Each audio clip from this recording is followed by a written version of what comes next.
اللہ تعالیٰ کا یہ حکم ہے، یا ایھا الذین آمنوا قوا انفسکم واہلیکم نارا، اے ایمان والو اپنے آپ کو اور اپنے گھر والوں کو جہنم کی آگ سے بچاؤ، جہنم کی آگ سے بچاؤ۔ اب آگ نظر تو آ نہیں رہی ہے، کبھی آگ نظر آئے تو ہم اس سے بچائیں نا اپنے آپ، آگ تو نہیں نظر آ رہی ہے۔ تو یہ جو گناہوں کا ماحول ہے یہ جہنم کی آگ ہے۔ نظر تو آ رہا ہے کہ لوگ نشہ کر رہے ہیں، شراب پی رہے ہیں، زنا کر رہے ہیں، بے حیائیاں کر رہے ہیں، ناچنے گانے میں مشغول ہیں، مرد عورتیں اکٹھے پڑھ رہے ہیں دنیا کے ماحولوں میں۔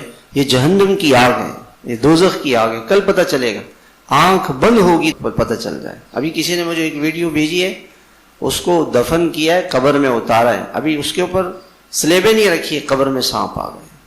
یہ تو اللہ تعالیٰ یہ چیزیں دکھاتے نہیں ہیں، ورنہ تو انسان ٹھیک ہو جائے، سارے دنیا کے بدماش ٹھیک ہو جائیں، سارے قاتل، سارے شرابی، سب ایک دن میں اگر اللہ تعالیٰ ایک عذاب کا کوڑا دکھا دے نا، سب ٹھیک ہو جائے۔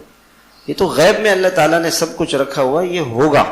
اللہ پاک فرماتے ہیں وَمَا هُوَ بِالْهَزْلِ، اللہ کی بات کو مذاق نہ سمجھے، مذاق نہیں ہے۔ جیسی زندگی انسان نے گزاری ہوگی قبر میں جا کے اس کو پتہ چلے گا، موت کے بعد انسان کو جا کے پتہ چلے گا کہ میں نے کیا کیا تھا اس دنیا میں۔ تو اللہ تعالیٰ نے ہمیں اولاد دی، ہم ان کو جہنم کی آگ سے بچائیں، اپنے آپ کو بھی بچائیں، اپنی اولاد کو بھی بچائیں۔